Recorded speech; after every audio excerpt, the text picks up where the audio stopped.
Hechos capítulo 14, vamos a comenzar y vamos a continuar con nuestra enseñanza, nuestro estudio sobre la vida de Pablo y sus viajes misioneros.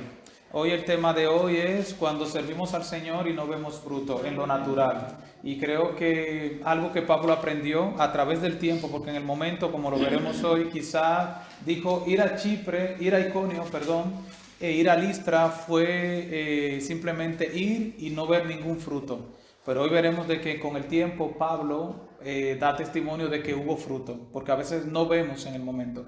Y creo que la enseñanza para nosotros en esta noche es servir al Señor aunque no veamos nada, porque sí Dios está haciendo cuando estamos sirviendo y cuando estamos sembrando en el reino de Dios. Aunque no veamos nada, Dios está haciendo.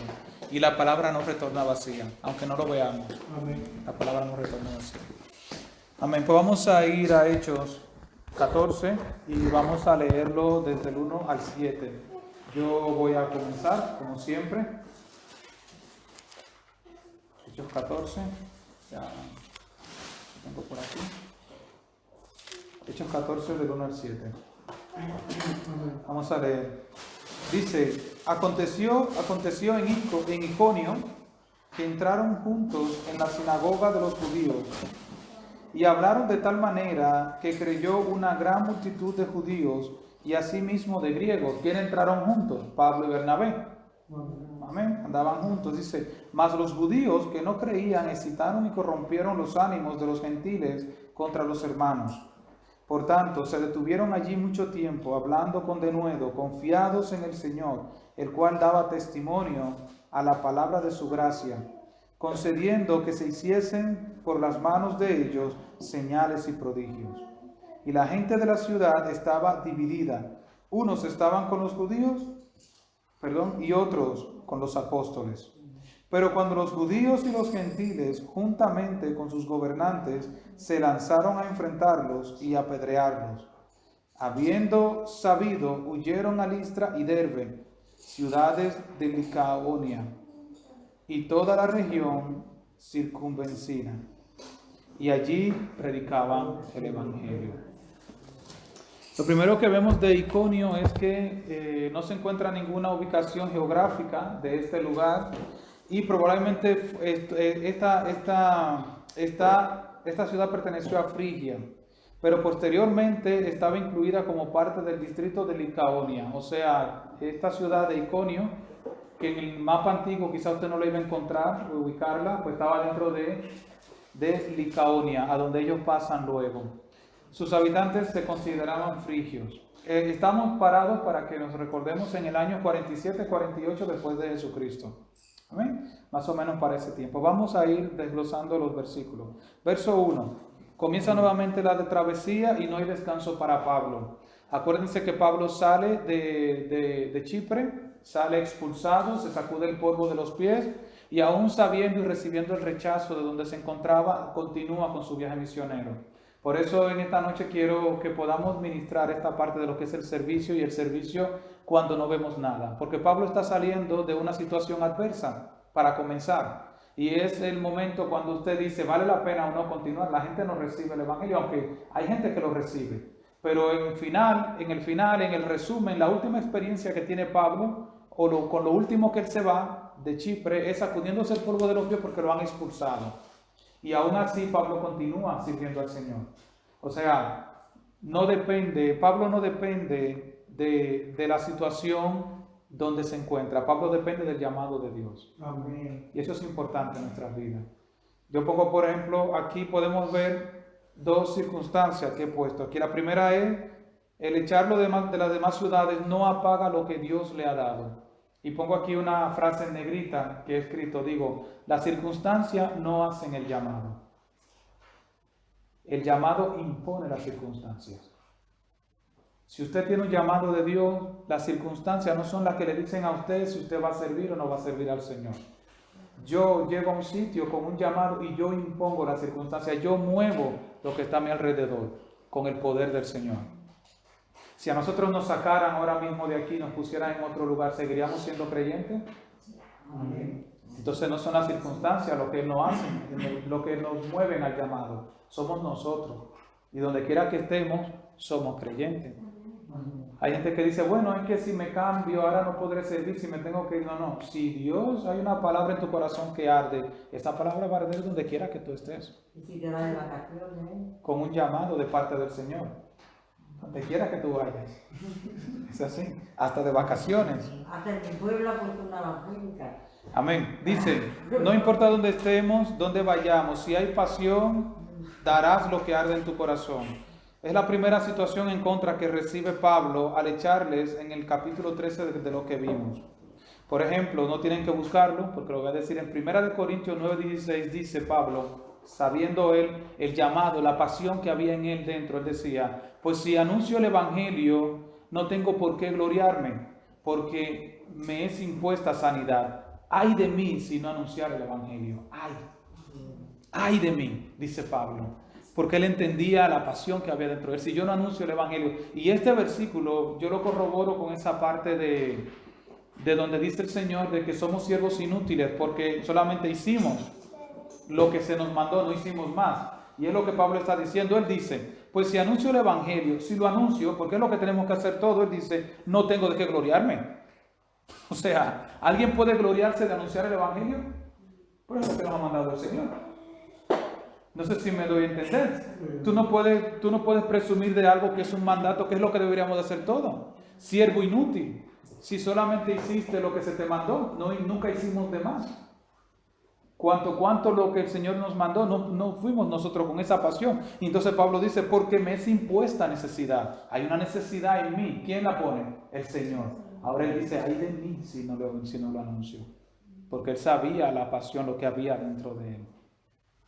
La segunda cosa que vemos en este versículo 1, que si quieren lo leemos, que dice, aconteció en Iconio que entraron juntos en la sinagoga de los judíos y hablaron de tal manera que creyó una gran multitud de judíos y asimismo de griegos. Y esa palabra de tal manera, ¿cómo habló Pablo cuando entró allá adentro? Un hombre que acaban de sacarlo de aquel lugar y de echarlo, te vas de aquí, y Pablo se sacó del polvo. Aún había ímpetu, había poder, había pasión. O sea, no se pone pusilánime, tonto, lento. Bueno, hermano, ¿Cristo le ama? Sí.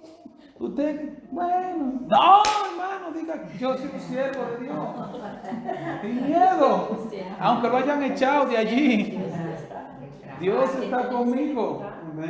Y cuando hay que predicarle, predíquele con toda autoridad y poder, con denuedo. Y vamos a verlo, eso como Pablo decía en Romanos 1:16, porque no me avergüenzo del evangelio. Pablo por eso lo decía, no me avergüenzo del evangelio. ¿Por qué? Porque es poder de Dios para salvación a todo el que cree. Eso es el evangelio, poder de Dios. Y tenemos que estar conscientes que cuando abrimos la boca y damos el mensaje es poder de Dios. Y esta nación no puede a nosotros cambiarnos el mensaje, nosotros tenemos que cambiarlo a ellos. Dice la Biblia, no te conviertas tú a ellos, sino que ellos se conviertan a ti. Y a veces nosotros nos amoldeamos. Venimos aquí nosotros con nuestro fuego, con nuestra pasión de Dios, y nosotros nos moldeamos a lo que hay aquí. Nosotros tenemos que, yo vengo con mi fuego encendido, yo voy a encenderlos a ellos. Eso fue lo que Pablo entendió. Si no hubiese llegado al sitio y dice, bueno, aquí son todos judíos, unos cuantos prosélitos, algunos temerosos de Dios, pues voy a hablar bajito, voy a tomarlo, cuidado, no se vayan a ofender. Ahora vengo con una doctrina nueva que Jesucristo, ahora recibimos todo. Pues miren, hermanos, si ustedes entienden, si ustedes lo comprenden, no. Le habló el mensaje tal cual, ¿lo vieron? Cuando se lo cantó a Chipre. Jesucristo es el Señor y solo a través de Él hay perdón de pecado. Se acabó el asunto. Y ya está. Esa es la palabra y ese es el mensaje. Usted lo quiere aceptar, es el mensaje de Dios, es el mensaje. Pero comienza el problema, que aquí es donde comienza la situación. Por eso le llamamos hoy al mensaje, el servicio, servir al Señor aun cuando no veamos fruto. Porque dice el verso 2, ¿qué dice el verso 2? Vamos a ver, ¿qué dice? Aquí hay dos palabras importantes. Dice, mas los judíos que no creían, excitaron y corrompieron los ánimos de los gentiles contra los hermanos. Comienza el problema de Pablo. Gente que no cree, corrompe, incita a los demás, a los hermanos, contra lo que se está haciendo, contra lo que se está enseñando. La palabra corromper, que está ahí, en el griego dice tratar mal. pudiéramos poner, y los que no creían trataron mal a los que creían. Maltratar significa afectar mal, amargar, y se traduce que corrompieron, que se hace daño. La palabra ánimo en este caso, ¿saben a qué se refiere el ánimo? Se refiere a las emociones. Denota el aliento, el hálito de vida, porque busqué la palabra en griego que se utiliza ahí. Nosotros quizá vemos ánimo y decimos, bueno, estaban un poquito decaídos los hermanos. No, es mucho más que eso. Porque esa palabra ánimo, que es pseuke, que tiene que ver con el aliento, fue lo que ellos le quitaron a aquellos hermanos. Le quitaron el aliento, le quitaron la pasión. Dice, denota el aliento, el hálito de la vida. Esa palabra que está ahí, ese ánimo que le quitaron, fue que le quitaron el hálito de la vida, el deseo. Estos hermanos que comenzaron a enchinchar y a incitarlo a los otros. Y dice, y por ende, el alma, le afectó el alma a aquellos hermanos. En sus varias acepciones se traduce de ánimo, haciendo referencia al asiento del elemento sensible del hombre, aquello mediante lo cual se percibe, se considera, se siente. O sea, estas personas le afectaron el alma, aquellas personas que estaban recibiendo, los que se rebelaron. Le hablaron al corazón de aquello, le hablaron al alma. Usted no hay gente que tiene esa capacidad. No todo el mundo tiene la capacidad de convencer, pero hay gente que tiene la capacidad de hablarte al alma y convencerte. Y afectar tu ánimo, destruirte, tumbarte totalmente. Y son gente usada por el mismo diablo. Estos fueron usados por el enemigo. Pablo predica una cosa y por detrás vienen otros a decir otra cosa. Eso se llama traer contienda, discordia dentro de la iglesia o dentro de los hermanos. El pastor dijo esto, pero yo digo esto. Ven que te voy a explicar por qué y te dan su versión. Y no es que diga yo, ahora me pongo yo, que nadie me puede contradecir. No estoy diciendo, pero qué bueno sería que esa persona te diga, habla con él, pregúntale por qué él dijo eso. Si no entiendes. Y aquí estoy. No, eso no es así, yo te digo eso así. Y comienzan a hablarte al alma. Y cuando viene a ver, estás tú en contra de mí o de un hermano cualquiera, que en algún momento puede hacer un comentario a alguien y te sientes ofendido. Pues pregúntale a él directamente. Mira, el original debiera de decir, bueno, no estoy diciendo que la Biblia esté mal traducida, lo que pasa es que yo voy al griego y busco literalmente lo que dice esa parte ahí, porque se traduce de una forma más bonita. Pero yo lo digo rústico, cada palabra con su significado. Pudiera decir, los judíos que fueron desobedientes se levantaron afectando malamente a las almas de los gentiles contra los hermanos. ¿Se entendieron? Ese versículo que dice, lo vamos a leerlo. Mas los judíos que no creían excitaron y corrompieron los ánimos. Dice aquí corrompieron los ánimos. Es lo que dice. Pero si lo leemos literalmente en el griego, debería de decir, los judíos que fueron desobedientes, o sea, los que no creyeron, se levantaron afectando malamente las almas de los gentiles contra los hermanos. Por su desobediencia. Exactamente. O sea, se levantaron. Es como si fuera una rebelión. Digo aquí, hay que tener cuidado. Si no tenemos la capacidad también a veces de debatir con alguien, que sería otro tema, a veces sobre asuntos doctrinales, porque esa persona puede influir en ti. A veces nosotros no debemos de meternos en contienda bíblica y en temas a veces pregunta mejor, donde alguien que sí sea de confianza. Porque una mala influencia, una mala información te puede tumbar en tu relación con el Señor. Y eso yo lo he visto en mi caminar con el Señor. He visto gente destrozada y cuando tú investigas una conversación que tuvo con alguien, una conversación simplemente. Hay gente que usada a veces el mismo hermano, usado por el enemigo en ese momento, te hablan al alma y te destrozan. ¿Qué le pasa? ¿Qué le pasa al hermano? ¿Qué le pasa al hermano? Cuando tú vienes simplemente ha sido eso. Hay que tener mucho cuidado. ¿Qué hace el alma? Entonces, ¿qué fue lo que sucedió con estos hermanos? Que se pusieron ambivalentes, pues ya los que creían, pues comienzan a dudar, porque eso fue lo que hicieron los hermanos, estos gentiles que no creyeron, o judíos, dice judío, ¿verdad? Más los judíos que no creían, exacto, los judíos fueron y comenzaron a traer duda Entonces ya aquellos gentiles se levantan contra los hermanos. Hay duda, si es correcto o no es correcto lo que está diciendo Pablo. Y comienza entonces la pelea. Por eso es tan importante mantenerse firme. Por ejemplo, Santiago 1 del 6 al 8 dice, pero pida con fe, no dudando nada. Cuando usted tiene algo, no dude. Usted tiene que creer en lo que el Señor le ha dicho. Porque el que duda es semejante a la onda del mar, que es arrastrada por el viento y echada de una parte a otra. No piense, pues, quien tal haga que recibirá cosa alguna del Señor. Viene Pablo, te da algo, viene otra persona, comienza a traer la duda y te comienzas a mover como las olas del mar. ¿Es cierto? ¿No es cierto? Pues no vamos a recibir nada. Hay que estar firme en lo que el Señor nos ha dicho. Si Dios nos ha dicho algo, hay que marchar, hay que caminar. Dice, el hombre de doble ánimo es inconstante en todos sus caminos. Y eso fue lo que pasó con estos hermanos. Ya comienzan a dudar, comienzan a creer, vienen los judíos, comienzan a meterle cizaña y entonces ya comienzan a divariar en su caminar con el Señor. Y hay que tener mucho cuidado con eso. También Pablo le advirtió a Timoteo que evitara las discusiones. Vamos a ver 2 Timoteo 2, del 22 al 24.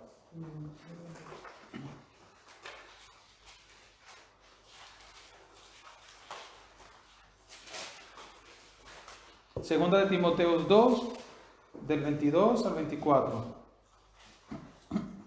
Que está antes de Santiago. Sí.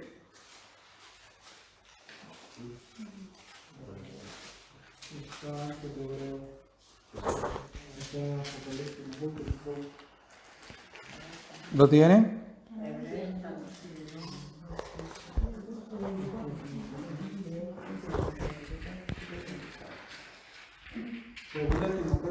Sí, 2, 22, 24 dice. ¿Alguien lo quiere leer? Si no lo leo yo. Sí. Huye também de las pasiones juveniles y sigue la justicia, la fe, el amor y la paz, con los que de corazón limpio invocan al Señor. Pero desecha las cuestiones necias e insensatas, sabiendo que engendran contiendas. Porque el siervo del Señor no debe ser contencioso, sino amable para con todos, apto para enseñar, sufrido. Amén. El siervo del Señor no es contencioso. No es contencioso el siervo del Señor. No estamos en contienda sobre asuntos. Y 1 Corintios 11:16, que es un verso también muy interesante, dice, con todo eso, si alguno quiere ser contencioso, nosotros no tenemos tal costumbre ni las iglesias de Dios, decía Pablo. Vamos a buscarlo porque incluso quiero que lo marquen y que se le quede ese versículo. 1 Corintios 11:16, y lo marcan en sus Biblias. 1 Corintios 11:16. Amén. Dice, con todo eso, si alguno quiere ser contencioso, nosotros no tenemos tal costumbre, ni las iglesias de Dios. Nosotros no tenemos esa costumbre. Esta iglesia de Casteldefels no tiene esa costumbre. Nosotros no somos contenciosos, ni vamos a poner al final ni las iglesias de Segmavic, como en otro tamaño. No es nuestra línea, la contienda. No lo es. Ahora hay una pregunta importante, muy importante. La Biblia nos manda que nosotros defendamos nuestra fe. La pregunta es, como pongo aquí, hay que tener en cuenta cuándo termina el defender la fe y cuándo comienza la contienda. Porque si alguien me pregunta sobre mi creencia, yo tengo, como dice la Biblia, como dice Primera de Pedro, vamos a buscarlo, 3 del 14 al 16. ¿Cómo puedo darme cuenta cuándo termina el yo defender mi fe y cuándo comienza la contienda? Porque sí tenemos que dar defensa de nuestra fe. Somos creyentes y creemos en lo que creemos. Que no, ¿tú crees en esto? Te quedas callado. No, yo testifico, yo defiendo lo que creo. Ahora llega un momento ya de que puede comenzar el defender la fe y puede comenzar la contienda, porque a veces comenzamos en un momento de hablar y se puede acalorar la conversación, sí. Entonces el asunto es saber cuándo parar, cuándo debemos de parar, porque ya se ha dejado el defender la fe y hemos entrado en la contienda. Entonces, ¿cómo saberlo? Pues Primera de Pedro 3, 14, 16 nos da algunas enseñanzas de cuándo termina, dónde debe de terminar en nosotros defender la fe. 3, 14, 16. ¿Alguien que quiera leerlo? Mas también si alguna cosa padecéis por causa de la justicia, bienaventurados sois. Por tanto, no os amedrentéis por temor de ellos, ni os conturbéis, sino santificar a Dios el Señor en vuestros corazones y estad siempre preparados para presentar defensa con mansedumbre, reverencia ante todo al que os demande razón de la esperanza que hay en vosotros. Hasta el 16. Sí. Teniendo buena conciencia para que lo que murmura de vosotros como de malhechores sea avergonzado, los que calumnian vuestra buena conducta en Cristo. Amén. Entonces aquí la Biblia nos está mandando a que nosotros debemos de presentar defensa de nuestra fe. Fue lo que Pablo hizo cuando llegó a Iconio, hablar de lo que él entendía que era el evangelio. El asunto es que dice el verso 15, que es el versículo importante, donde nos da unas enseñanzas de qué es defender la fe y qué es contender. Defender la fe, lo primero es que si lo que estamos haciendo no santifica a Dios. Verso 15 dice santificar a Dios en nuestros corazones. Lo primero que usted tiene que hacer es, ¿estoy santificando a Dios con lo que estoy hablando? ¿Está siendo Dios glorificado? ¿O ya he entrado en la parte del problema, de la contienda? Usted se da cuenta de que ya no hay paz. Ya Dios no está siendo glorificado en medio de esa conversación. Entonces dice la segunda cosa, y estad siempre preparados para presentar defensa. Una cosa es defensa, defender, y otra cosa es la defensa, otra cosa es la ofensiva. No sé si usted entiende esas dos cosas. Un ejemplo muy fácil para uno entenderlo, en el fútbol, que sé que todos son de América, hay alguien que tiene la bola. El que tiene la pelota, ¿qué está haciendo? Ofensiva, está atacando al otro. ¿Y qué está haciendo el otro? Defensa. Cuando el otro le toca la pelota, hace ofensiva contra el otro y el otro defiende. Entonces la Biblia lo que dice es que nosotros siempre debemos de defender, no de atacar, no de hacer ofensiva sobre el otro. Entonces la Biblia nos está diciendo de que nosotros estemos preparados para presentar defensa. El otro me va a atacar a mí. Él sí va a venir contra mí, tú y tú y tú y tú y tú y tu evangelio dice y tú esto. Y yo le voy a decir, no, la palabra del Señor enseña esto. A lo que Él me dice, que Jesús hizo cuando Satanás le tentaba. Si tú eres hijo de Dios, di que las piedras se conviertan en pan. No tan solo de pan vivirá el hombre. ¿Qué Jesús estaba atacando? No estaba atacando al diablo, estaba atacando lo que él decía, le estaba contrarrestando. Ahora otra cosa fue que Jesús le dijera después al diablo, y tú, y te voy a derrotar, y tú eres echado al lago de fuego. Ya, entonces, ¿quién está haciendo ofensiva? Jesús. Entonces, es ahí el problema, que el evangélico no hace ofensiva de la fe, no ataca. La Biblia nos enseña a nosotros a presentar defensa. Le dijo a los apóstoles, no se preocupen cuando ustedes estén delante de ellos porque yo les recordaré lo que ustedes van a decir. Para atacar. ¿Quién le iba a pedir defensa de la fe a los apóstoles? Ellos. Hechos capítulo 4, cuando lo vimos aquí, lo juntaron de esto. ¿Qué es lo que ustedes están predicando? No prediquen más en el nombre de Cristo. Bueno, está entre nosotros y obedecer a Dios o a los hombres. Hay en ustedes lo que van a hacer con nosotros. Nosotros vamos a seguir predicando. Pero no van en contra de las personas. Entonces, ¿cuándo se desmonta la contienda del defender la fe? Cuando ya no hay defensa de usted, de lo que usted está haciendo. Ya usted está también haciendo ofensiva. Entonces ya usted se sale. Eso es contender. Porque Él te dice y tú le dices. Y ya tú no estás santificando a Dios con esto. La segunda cosa que dice ahí en el verso 15 es que esa defensa tiene que ser con mansedumbre. ¿Y cómo? Y con reverencia. Tiene que haber una reverencia. El otro puede estar atacándote, pero tú tienes que mantenerte con humildad, reverente al Señor para que santifiques a Dios. Y la última cosa que dice en el verso 16, dice, teniendo buena conciencia para que en lo que murmura de vosotros como de malhechores, sean avergonzados los que calumnian de vuestra conducta en Cristo. Nosotros no lo vamos a convencer con las palabras. ¿Con qué lo vamos a convencer? Con nuestro testimonio. Amén. Eso es lo que Pablo está diciendo. Nos preocupamos mucho por tratar de convencer a la gente con lo que decimos. Preocúpense más de que con nuestro testimonio podamos convencerle de lo que estamos hablando. Y eso es defender el Evangelio de la forma más mansa y más humilde, porque no estás diciendo nada. Tu conducta, tu hacer le transforma. A mí para mí ha sido una enseñanza poderosa, que si usted comienza con Hechos capítulo 1, lo primero que dice Lucas diciendo sobre Jesús, las cosas que él comenzó a hacer y a enseñar. Nosotros somos al revés, nosotros decimos y luego enseñamos. Jesús no, Jesús hacía primero. Y ese hacer es el testimonio. Mírenme y después yo hablo. Nosotros hablamos para que nos sigan. No sé si Jesús hacía y enseñaba. El hacer primero, nuestra conducta delante del Señor. Vamos a ir avanzando porque hemos abierto una ventana muy importante sobre el verso 2, sobre lo que es la contienda de aquellos que se pusieron a contender con la iglesia. Versículo 3, volvemos otra vez a Hechos 14.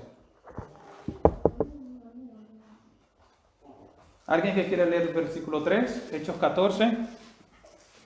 Por tanto, se detuvieron allí mucho tiempo, hablando de nuevo, confiado en el Señor, el cual daba testimonio a la palabra de su gracia, concediendo que se hiciese por las manos de ellos señales y prodigios. Amén. Dice, por tanto. ¿De qué es el por tanto? ¿Es la continuación de qué? El por tanto, de lo que había sucedido. Esa situación de la contienda que hubo, de aquellos que se levantaron, aquellos judíos para convertir, para hacer volver a aquellos gentiles que estaban recibiendo el Evangelio, hizo a Pablo quedarse un tiempo. Dice, por tanto. O sea, por lo que pasó, ¿qué sucedió? Por tanto, entonces, dice el verso 3, se detuvieron allí mucho tiempo. Los obligaron a Pablo a tener que quedarse. ¿Para qué? Por los hermanos que estaban ahí. Gente que estaba debatiendo, cambiando lo que Pablo había dicho, le obliga a Pablo a decir, Bernabé, vamos a tener que quedarnos aquí un ratito, un tiempo más quizás de lo que teníamos pensado. ¿Por qué? Porque hay gente que se está moviendo de una forma diferente. Y dice, por tanto, se detuvieron allí y se quedaron un buen tiempo. Y eso es muy importante en cierta forma porque hay que ser sensible y dejarse dirigir por el Espíritu Santo. Yo no lo sé, la Biblia no lo dice, pero si lo está trayendo a colación de que ellos tuvieron que quedarse, pienso yo que quizá tenían planeado marcharse de una vez. Pero todo el escenario cambia. ¿Por qué cambia? Por la situación y la necesidad de la iglesia. Y a veces usted tiene que, y esto lo digo para todos, de que usted tiene que moverse de acuerdo no a sus intereses, a los intereses y la necesidad de la iglesia.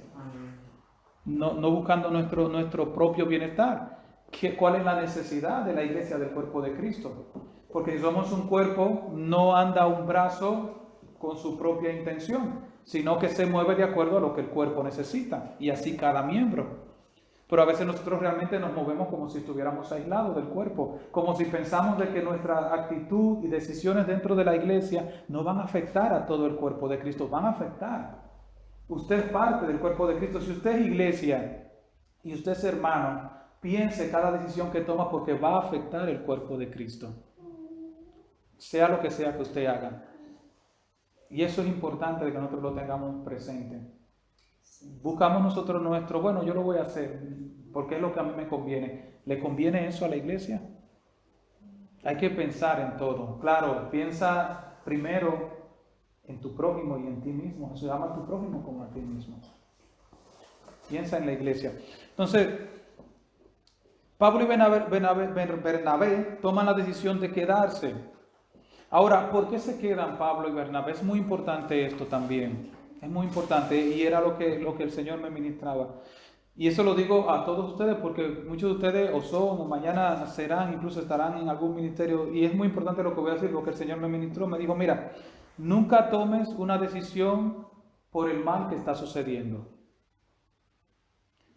Sino, o sea, lo voy a decir como lo puse aquí, nunca tomes una decisión por la cizaña. Acuérdense que Pablo se queda. ¿Por qué Pablo se queda? Porque hay un problema. Hay gente que se está levantando y le ha cambiado el alma, Eso fue lo que le entendimos ahora a la gente. Y Pablo decide quedarse. Por tanto, se quedaron allí no muchos días. ¿Y qué sucede? Pablo, ¿por quién toma la decisión? ¿Toma la decisión por los judíos que se están levantando o toma la decisión por el trigo que se puede perder? No sé si me doy a entender. Lo que te tiene que mover a ti en una situación dentro de la iglesia no es el mal que se le pueda levantar. Lo que te tiene que mover es los que están o los que pueden ser afectados por ese mal que se puede estar moviendo. Nosotros debemos de ser todos nosotros entes de paz, de conciliación dentro de la iglesia. Y si nosotros vemos una situación, no piense, porque Jesús dijo que la cizaña siempre crecería con el trigo. Fue lo que le pasó a Pablo. Pablo predica y hay buenos, y hay cizaña y hay trigo. Y Jesús dijo, no se preocupen por la cizaña, déjenlo que crezca, que yo me encargo, pero preocúpense ustedes por el trigo. Entonces, la cizaña no es quien nos mueve a nosotros a tomar decisiones dentro de la iglesia. Y eso tenemos nosotros que entenderlo como cristianos. Incluso usted mismo, en un grupo, en algo, a usted tiene que preocuparle el trigo que se puede perder. Porque si usted le hace caso a la cizaña, entonces usted será una marioneta del enemigo. Claro, porque cuando el enemigo aprieta, tú te mueves. ¿Y qué te va a mantener el enemigo? De aquí para allá, de allá para acá, porque él sabe que cuando aprieta y hace algo, tú te mueves. Y a veces no hay que hacerle caso. Entonces no es el enemigo lo que te tiene que hacer para tú moverte, sino cuando tú miras de que hay trigo que está siendo afectado. Tú tienes que pensar, como Pablo dice, me quedo unos días más por los hermanos que están ahí. Y ya verán al final por qué Pablo se quedó. Por eso el tema de hoy es importante, cuando estamos trabajando en el Señor o cuando servimos y no vemos el fruto. No lo vemos. Pablo no lo está viendo. Pablo lo que está viendo es el problema ahora mismo. Pero aún dice, yo me quedo. Aunque no vea muchas cosas, yo me quedo. Me quedo y voy a seguir sirviendo. Y eso realmente es así. Tú no puedes ir detrás. Imagínate a David, que David fuera y saliera a matar todos los lobos para cuidar las ovejas. Tú no sales a matar todos los lobos. Cuando el lobo viene, tú defiendes las ovejas. O sea, no es matando al lobo que tú salvas a las ovejas, a todos. O sea, saliendo tú a buscarlo, cuando sales a buscarlo, deja a las ovejas solas. O las expones llevándola a matar, buscando a matar al lobo. Cuando el lobo viene a mí, yo entonces lo mato. Pero yo no me muevo porque el lobo venga, yo me muevo por las ovejas. Porque tengo un camino hacia donde llevarla. Jehová es mi pastor y nada me faltará. Y Él me lleva a delicados pastos. El pastor no está pensando en ir a matar al lobo para que las ovejas estén sanas. El pastor está pensando en llevar las ovejas a alimentarlas para que estén sanas. Y si el lobo viene, entonces yo lo enfrento. Entonces Pablo se queda por las ovejas. Por el trigo que está ahí que él cree que se puede perder.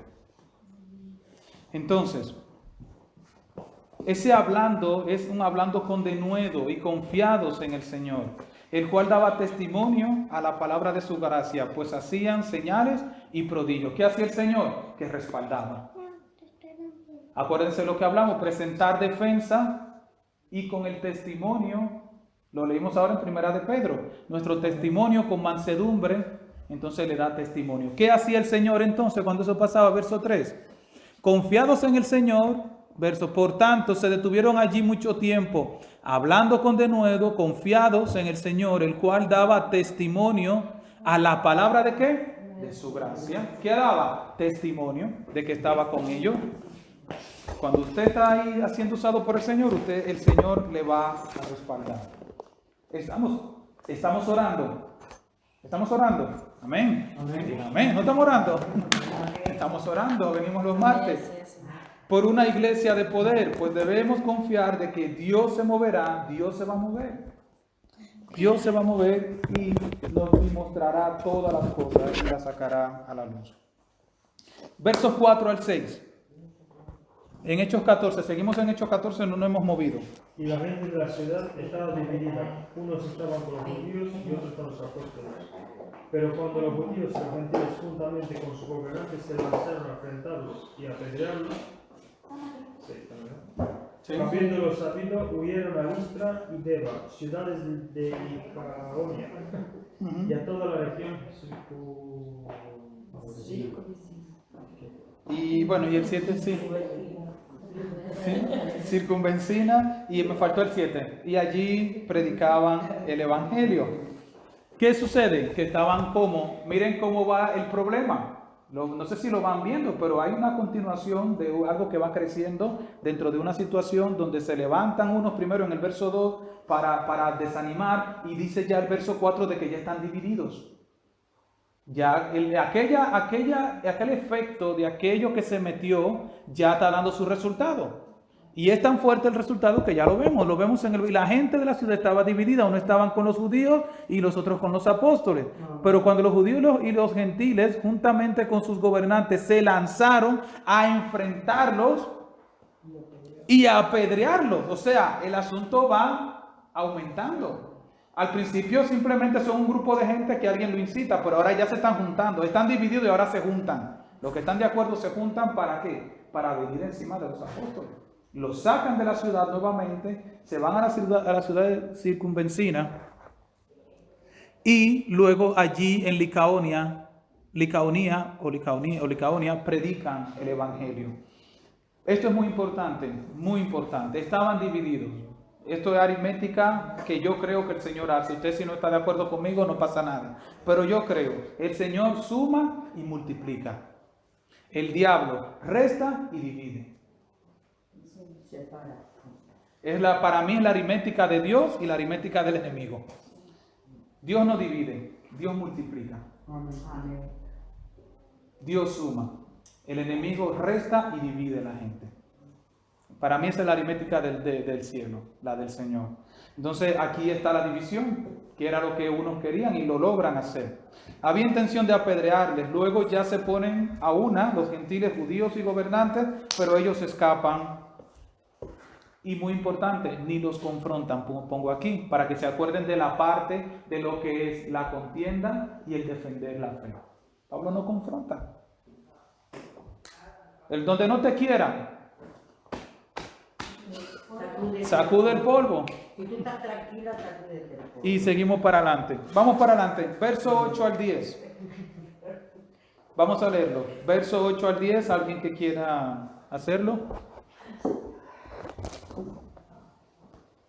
Y cierto hombre de Listra estaba sentado y posibilitaba los pies, como de nacimiento, que jamás lo habían dado.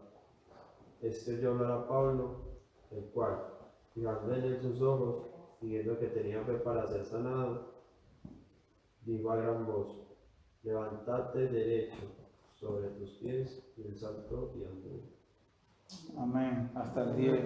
No sé si le parece parecido este escenario, pero es un escenario parecido al de Pedro y Juan. ¿Se acuerdan? Cuando llegan a la puerta, hay un cojo ahí sentado y Pablo tiene la misma oportunidad, por decirlo así. Se le presenta de poder ser usado por el Señor, una misma situación. Eso está en Hechos capítulo 3, luego lo pueden leer. Muy parecida el escenario, aunque aquí no le pide dinero, pero Pablo lo toma. Ahora, me gustó el verso 9, cómo lo pone la palabra de Dios. Mire cómo dice el verso 9. Dice, este oyó hablar, ¿a quién? A Pablo. No dice, oyó hablar de quién, oyó hablar de Pablo. Es muy diferente. Este oyó hablar a Pablo. ¿Y qué predicaba Pablo? El evangelio. Entonces, ¿qué fue lo que él escuchó? A Jesucristo. Él oyó hablar a Pablo, no hablar de Pablo. Son cosas muy diferentes. Ahí anda un hombre de Dios. Eso es hablar de fulano. Y hay predicadores que les gusta que digan que hablen de ellos. A mí que no me conozcan, que conozcan a Cristo. Y a este crucificado. Eso era lo que Pablo predicaba. No nos debemos de preocuparnos porque sepan de nosotros. No importa. Nosotros no somos nadie. Pero una cosa es escuchar a Pablo, escuchar a Amílcar, escuchar a Zenobia, a cualquiera de nosotros. Y otra cosa es escuchar de Zenobia. Zenobia es como le dijo aquello cuando fueron a sacar un demonio en Hechos capítulo 19. Y le dijeron, a Pablo nosotros conocemos, pero ¿y ustedes quiénes son? Y dice que los demonios le fueron encima. ¿Se acuerdan? A Jesucristo, que es que se tiene que predicar, nosotros lo conocemos, dijo el demonio. Pero ¿ustedes quiénes son? ¿Ustedes quiénes somos nosotros? Nosotros llevamos el evangelio del Señor. Entonces eso me impactó, de verdad, me encantó que la Biblia no pone, escucharon hablar de Pablo. Pablo era lo que fuera, pero Pablo no era nadie. O sea, me excusan la osadía, era un mortal. Había que escuchar hablar a Pablo. Lo que él traía era lo poderoso que había en él, el mensaje que él compartía era lo importante. Fijó Pablo nuevamente los ojos en este hombre y vio fe en él y podía ser sanado. ¿Alguien se acuerda de cuando Pablo fijó sus ojos en alguien? El mago. Eso, ese es un buen estudiante, un punto para que llene. Ya te explicaré luego lo que.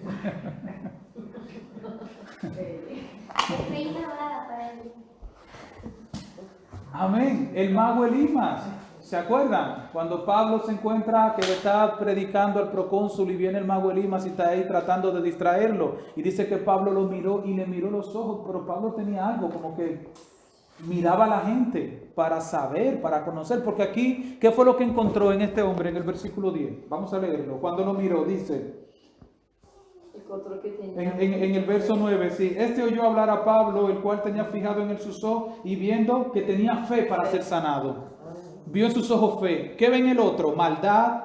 Le dijo, hijo de las tinieblas, le dijo al mago. Pero ¿qué ve en este? Fe para ser sanado. ¿Por qué vio fe en este hombre? Porque había escuchado el mensaje del evangelio. Escuchó a Pablo, no escuchó de Pablo.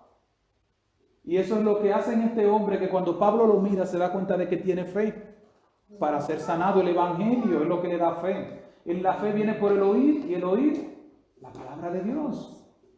Es lo que a ti te edifica, lo que te hace ir creciendo, lo que te va levantando.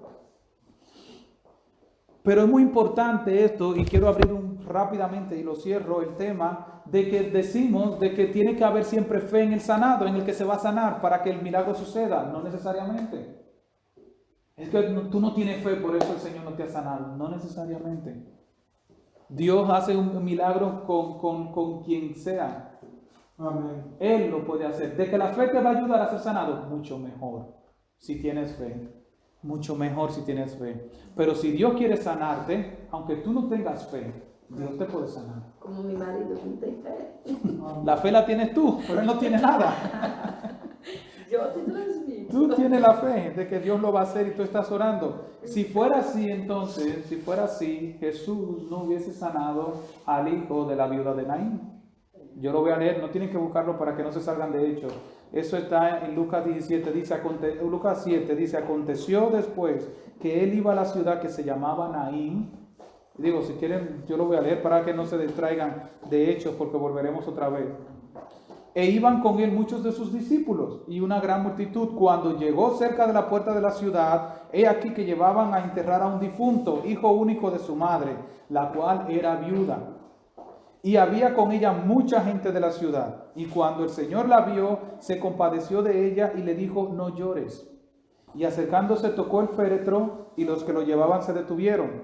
Y dijo, joven, a ti te digo, levántate. Entonces se incorporó el que había muerto y comenzó a hablar y lo dio a su madre. ¿Tenía fe esta mujer? No tenía ninguna fe.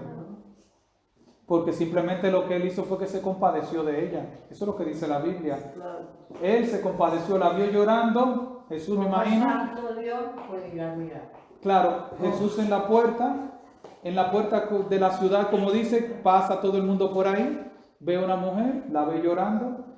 Dice que tocó el féretro. Yo me imagino que al tocar, pues la gente se lo que van caminando y dice algo está pasando. Y se paran. Y Jesús le dice, bájenlo, lo pone. Le dijo, levántate. No tenía fe, la madre no tenía ninguna fe. ¿Quién tenía toda la fe? Jesús. Si siempre esperas, yo puse aquí una nota y para mí fue como un chiste. Si siempre esperas que del otro lado haya fe, o sea, si tú siempre esperas que del otro lado haya fe, entonces nunca resucitarás un muerto.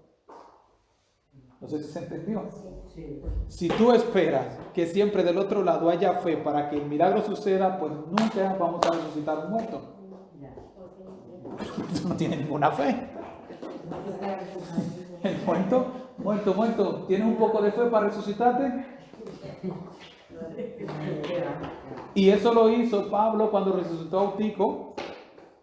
Y también lo hizo Pedro cuando resucitó a Dorcas. ¿Se acuerdan de Dorcas? Hechos capítulo 9, aquella mujer que vendía sus túnicas, estaban todas llorando porque era una mujer muy buena y Pedro entra a la sala, salgan todas. Dorcas, te digo, levántate. Ya está. ¿Tenía fe el muerto? No tenía fe. Entonces, Dios hace milagros cuando Él quiere hacerlo. Amén. Verso 11 al 13, yo me reía porque el Señor me lo dijo así mismo. Si tú esperas que del otro lado haya fe, nunca vas a resucitar un muerto. Versículo del 11 al 13, vamos, que vamos a ir avanzando. Verso 11 al 13, alguien que ayude. Entonces la gente, visto lo que Pablo había hecho, alzó la voz diciendo, en lengua Licaónica, dioses bajo la semejanza de hombres han descendido a nosotros.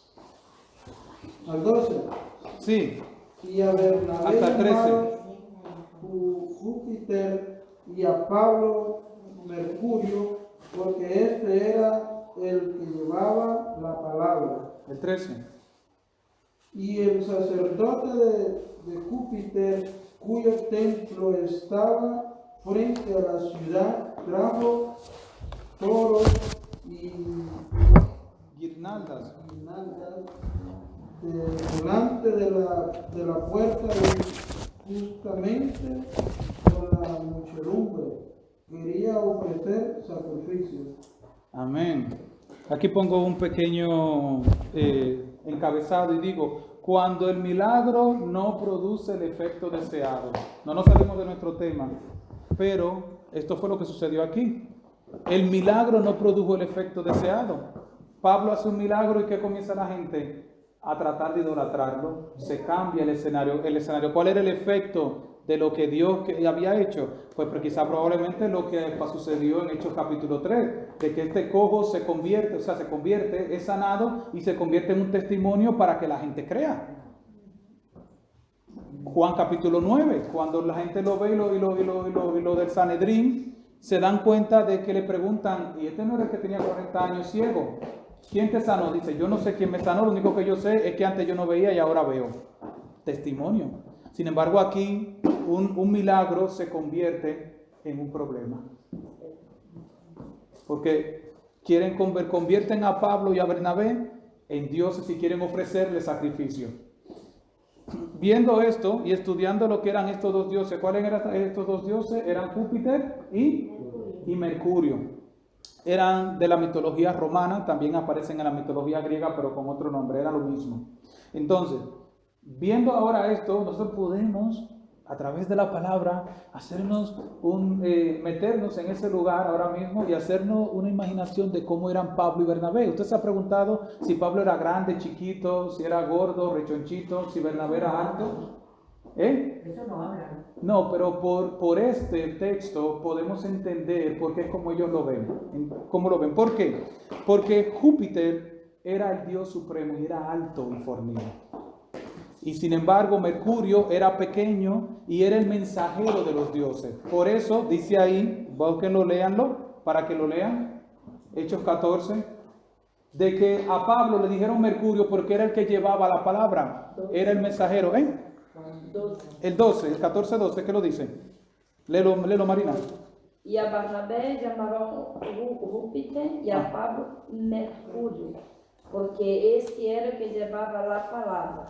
Pues así mismo era. ¿Por qué le ponen a Pablo Mercurio? Porque era más bajito, Bernabé era más alto. Porque así mismo eran los dioses en la mitología. Júpiter era enorme y Mercurio, si lo buscan luego ponen imágenes, se darán cuenta de que era... Bueno, le pondrían a usted Mercuria, si llegaría por ahí. Y a Valentín Júpiter.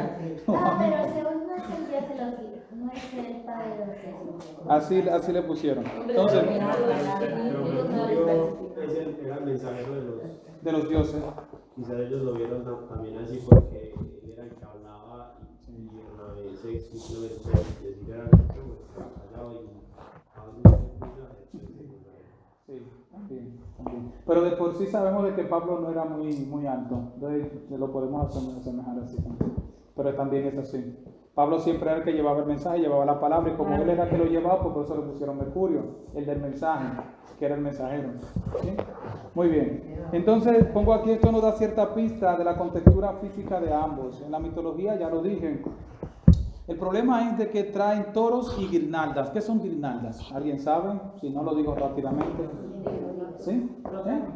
¿Eh? No, ella que dice que yo no lo sé. ¿No? Pero en los cumpleaños, ¿no?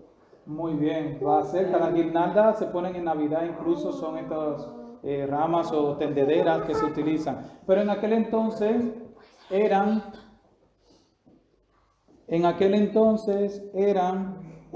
más bien coronas que se ponían tanto en la cabeza, una corona así para, bueno, un aloha como lo de Hawái, ¿verdad? Que te ponen tu cosa ahí, ¿sí? Claro, tu corona, y llegaban y te ponían en tu aloha. Pero es que esta palabra no se oye, ¿no? ¿Eh? Que esta palabra no se oye aquí. Guirnalda es eso, entonces Es antiguo. a veces tenemos que tener cuidado porque vamos a sitios, te ponen una cosa de esta y están haciendo referencias a mitologías y costumbres antiguas viejas. Y te están poniendo tu collarcito cuando llegas al sitio, con tu pulsera, y esto tiene una connotación y un trasfondo cultural, histórico. ¿Vale? ¿Podrías decir algo? Cuando fui con presidentario, fui a comprar una pulsera, no voy a decir la joyería cual, pero es una joyería barata de plata y tal. Casi todo era ojos de oro y la gente lo compra y lo ve en la calle. Y se lo pone. No sabe nada. Ya todo egipcio, de dioses babilónicos, todo tipo de simbología, el infinito, todo eso. Son cosas que lo que entienden los romanos lo usan para invocaciones muchas veces, Claro. para cosas. Entonces, cuando te pones esto, te están acá porque se te persigue a alguien o cosas tan muy raras. Es interesante cuando fíjense nomás cuando conocen a alguien, todo lo que llevan en el cuello, todo tipo de cruces de la múscula, que se propagan. No, que es cristiano, no es cristiano, por tener un Claro, así es. Así que tengamos cuidado con cosas que tienen a veces un simbolismo cultural y trasfondo religioso y quién sabe. Entonces, sí, espérate, calma, ya me dice. Entonces, seguimos para que terminemos, que si no, no avanzamos. Si no, no terminamos. Que el tema, claro, para que terminemos. Entonces, ellos querían que esto se le ponía en la cabeza al animal, incluso se le ponía al animal que iba a ser. Entonces, ese aguinaldo se le ponía al toro que se iba a sacrificar o se lo ponía al Dios, o sea, uno de los dos. Aquí no nos dice, no sabemos si se le iba a poner a Pablo o se le iba a poner al animal, porque llevaron toros y se le ponía al toro. Entonces, cuando vemos el milagro, lo recibimos y damos gloria, que es lo que sucedió aquí, a la ciencia, a la casualidad, a los santos, a los hombres, se cambia la intención realmente del milagro. Aquí había un milagro hecho y a quién le están dando la gloria, a la mitología, a los dioses, etc. Pero realmente a nosotros nos pasa igual y vemos gente así, que Dios los sana, Dios hace algo y a quién luego le dan la gloria, al médico, a la casualidad, no, Dios me sanó, no tenía nada. Y es prácticamente lo mismo, es hacer un sacrificio, es tú darle el honor a la fuente equivocada. Fue lo que sucedió aquí. Vamos avanzando, verso 14 al 17, vamos, que ya terminamos. Nos faltan dos partes, solamente vamos terminando. Verso 14 al 17, lo voy a leer yo.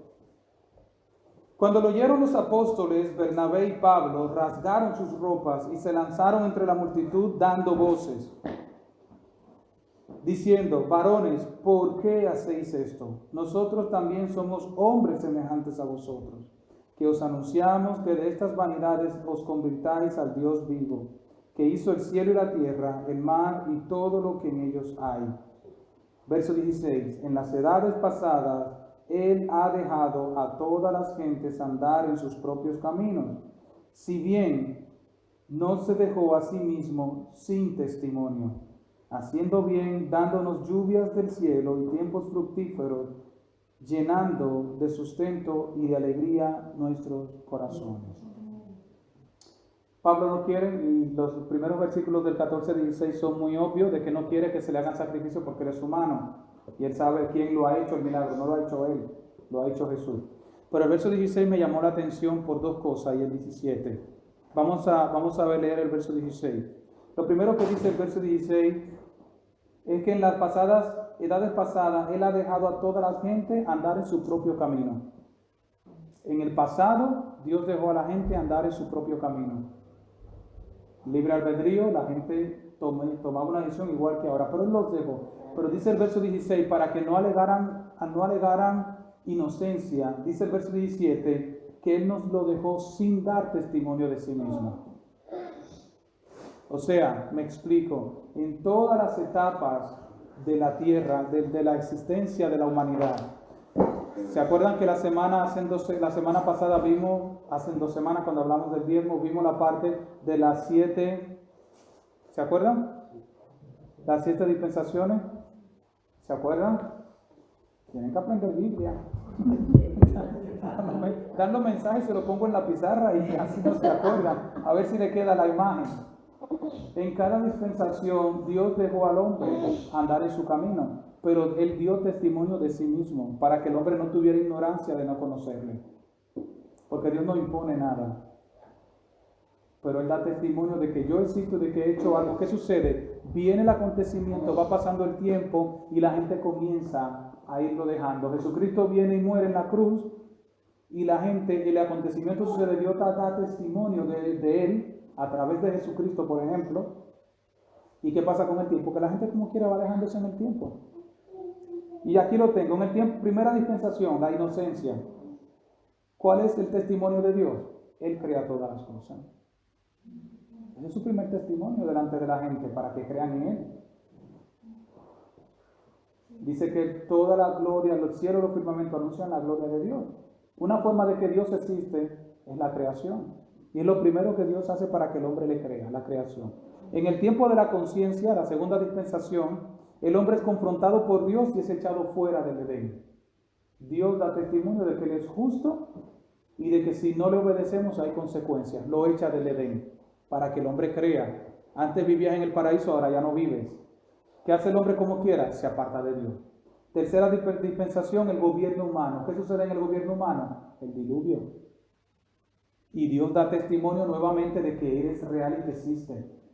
La gente anda como quiera y Dios trae el diluvio para que se acuerden de Él. Y la gente sigue como quiera. Y en cada etapa de las dispensaciones del tiempo de la humanidad, Dios hace algo. El tiempo de la promesa. ¿Con quién es la promesa? Con Abraham. Dios llama a un hombre. Levanta una generación como las estrellas del mar, de alguien que ya casi estaba muerto. ¿Dónde estaba Isaac? Casi muerto. Le faltaban quizá unos 10 centímetros para que le clavaran el cuchillo.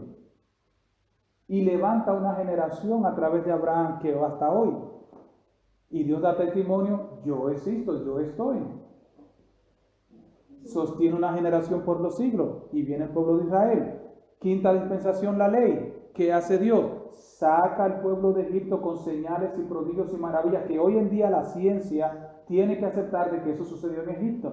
Lo quieren camuflajear y le quieren buscar vueltas, pero hay pruebas de que hubo una plaga de mosquitos, de piojos, de que se convirtió el mar en sangre, de que hay caballos, hay restos de caballería egipcia en el fondo del mar cuando se abrió, y eso está ahí. Testimonio de que Dios existe. Viene el tiempo de la gracia, ¿y qué sucede? Jesucristo muere. Testimonio de que yo existo. Dios los ha dejado de que ustedes anden como quiera, pero sin testimonio. Desde el inicio de la humanidad. Y luego vendrá la séptima dispensación, que es la eternidad. Jesucristo vendrá y todavía no van a creer. Porque no quieren creer. Van a decir que nos llevó un ovni, que nos absorbió y que nos llevó. Aunque lo vean a Jesucristo en el cielo. No van a creer. Dios da testimonio de que Él existe para que el hombre se arrepiente y se convierta. Versículo 18 al 20. Vamos ya terminando, última parte. Dice, y diciendo estas cosas, difícilmente lograron impedir que la multitud les ofreciese sacrificio. O sea, que los sacrificios lo hicieron como quieran. Verso 18 de Hechos 14. Entonces vinieron unos judíos de Antioquía y de Iconio. ¿Dónde estaba Pablo anteriormente? En Iconio. Y les persiguieron hasta Listra. Cuando tú estás sembrando en el Señor y no ves, ¿cómo llama el tema de hoy? Fruto. Pasas por un sitio y los que vienen, en vez de ayudarte, vienen a perseguirte. Dice, vinieron unos judíos de Antioquía y de Iconio que persuadieron a la multitud y habiendo apedreado a Pablo, le arrastraron fuera de la ciudad y pensando que estaba muerto, el hilo puse yo. Pero rodeándole los discípulos, se levantó y entró en la ciudad y al día siguiente salió con Bernabé para Derbe. Este hombre no... ¿De qué estaba hecho este hombre? Yo quiero saber. Del poder de Dios. Ahora, ya voy a terminar, pero esta es la parte muy importante porque es la culminación de realmente de este texto, de que hemos visto en Pablo de que sembraba y sembraba y parece de que no hay fruto. Siembra en Iconio, no hay nada. En Iconio, perdón. Luego viene ahora Listra. ¿Qué sucede aquí? Le entran a pedrar y casi lo dan por muerto. Dice que habían unos hermanos que estaban ahí alrededor de él. Habían algunos que se habían convertido. El fruto era pequeño, pero había algo. Vamos a ir a 2 de Timoteo 3, 10 al 11. Ya vamos terminando.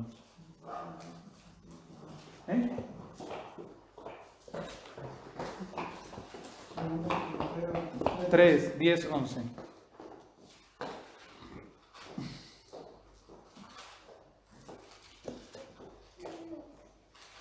¿Lo tienen todos?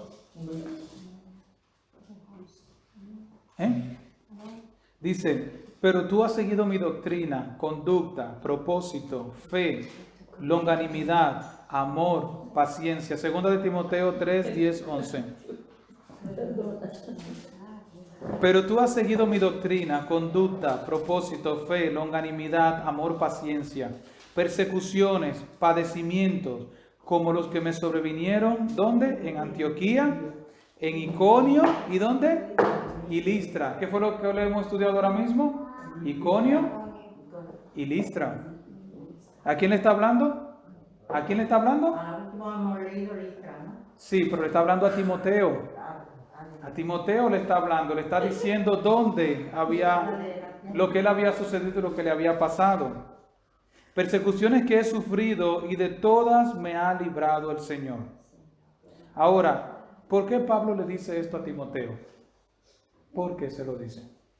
Hechos 16, 1 y 2. Hechos 16 del 1 al 2. Nos estamos adelantando al segundo viaje misionero, pero es necesario para que concluyamos el 14. Dice, después llegó a Derbe y a Listra, y he aquí, había allí cierto discípulo llamado, ¿cómo? Timoteo, hijo de una mujer judía creyente, pero de padre griego. Y daban buen testimonio de él los hermanos que estaban en Listra, ¿y dónde? Y en Iconio. Así que todo el trabajo no estaba perdido. ¿De dónde es Timoteo? De Listra. Timoteo es fruto, es el resultado de la predicación en Listra, cuando Pablo fue allá. Listra es un pueblo de... No, es Asia Menor. Entonces, pongo aquí, se cree, ¿se acuerdan cuando leímos el último versículo que dice que cuando Pablo lo apedrean habían ciertos hermanos alrededor de él? ¿Se cree que Timoteo estaba ahí? ¿Se cree? Como se cree de que Bernabé se convirtió en Pentecostés, porque no sabemos. Pero a partir de Hechos capítulo 16, de este acontecimiento, Pablo entra en su segundo viaje misionero y está hablando ya de Timoteo, de que se convirtió en Listra. Algunos teólogos creen que Timoteo estaba ahí rodeando a Pablo cuando lo daban por muerto. Aquel jovencito, quizá con 14 años, ve a aquel que le ha predicado el evangelio y lo ve casi muerto, y eso le impacta. Y por eso Pablo luego le está diciendo, acuérdate cuando yo sufrí persecuciones, cuando estaba allá en Listra, en Iconio. Acuérdate, sufre la palabra, sufre penalidades. Tú me viste, porque Pablo hacía como Jesús decía, hacía y enseñaba. ¿Tú te acuerdas cuando estábamos allá que me apedrearon? Por eso predica la palabra, persevera en la doctrina. Y entonces ya en el capítulo 16, que luego lo veremos en nuestro segundo viaje misionero, Pablo, ahí está el muchachito, dice que había allí un cierto discípulo que daba un buen testimonio de él. Entonces, ¿qué es el tema de hoy? Siempre hay fruto, aunque no lo veamos. Timoteo fue el resultado, ese pastor que hoy vemos en la Biblia, que ayudó a Pablo, que fue a las iglesias para sostenerla, fue el resultado de la predicación en Listra. Aunque Pablo en ese momento no veía, o que no podemos ver en la Biblia ese gran fruto. A veces un solo hombre que tú prediques, que Dios levante, puede cambiar una nación. Un solo hombre. Y ese fue Timoteo en Listra. No se nos menciona de otras personas, pero sí de Timoteo. Voy a terminar ya. Dice, se cree que probablemente mientras Pablo estaba en el suelo, ahí tirado, ahí estaba Timoteo consolándolo. Timoteo sabía de lo que Pablo le hablaba, pues vio sus padecimientos y luchas en Listra. Lo vio muerto. Dice la Biblia de que él estaba por muerto. Y luego levantarse. No sabemos qué estaban haciendo ellos alrededor de Pablo, si quizás estaban orando, era por el Pablo ahí en el suelo. No nos dice la Biblia. O se pusieron ahí a contemplarse, mira, ¿y ahora qué vamos a hacer con este hombre? ¿Dónde lo enterramos? Este hombre no es de aquí, este es un forastero que no ha llegado. Oraron, quizás se lamentaban por ver muerto aquel que le predicaba el evangelio. Timoteo, fruto de Listra. Timoteo, fruto de Listra. Aunque a veces no veamos el fruto, Dios siempre está trabajando. Cuando pensamos que no hemos sembrado nada, siempre hay fruto, en su tiempo saldrá. Gálatas 6 dice, porque el que siembra para su carne, de la carne segará corrupción, mas el que siembra para el Espíritu, del Espíritu segará vida eterna. Dice el verso, no nos cansemos pues de hacer bien, porque a su tiempo segaremos, si no, desmayamos. Si Pablo no continúa en su viaje misionero, nunca se hubiera enterado de que Timoteo se había convertido en Listra. Lo conoce en su segundo viaje misionero porque va a Listra y le dicen los hermanos, aquí hay un muchachito que se convirtió cuando tú viniste. Y dice, todos daban buen testimonio de él. Pero si Pablo dice, ya la cosa se ha puesto difícil, yo no veo nada, el Señor no ha hecho nada, mejor me dedico a otra cosa, nunca se hubiera enterado de lo que había hecho en Listra y del impacto que iba a tener hasta la eternidad, que hasta hoy tenemos nosotros, la carta de Timoteo. Fruto de aquel pastor que se convirtió en medio de las persecuciones y del apedreamiento y de Pablo casi muerto, ahí estaba Timoteo que se convirtió en ese tiempo. Así que no nos cansemos. Dios está obrando. Y cuando salimos a predicar por ahí, quizás no vengamos con la mano vacía. Mira, hermano, se está sembrando la palabra. No lo sabemos, pero se está sembrando la palabra. Amén. Así que nada, espero que el Señor nos haya hablado a todos, porque yo soy el primero, y de que sigamos adelante. Sigamos adelante, que el Señor está haciendo su obra. Su palabra no retorna vacía. Amén. Oramos, Amílcar, despídeme en oración, ya que te tengo así ahí con ese cuadro, así todo. Padre, bueno,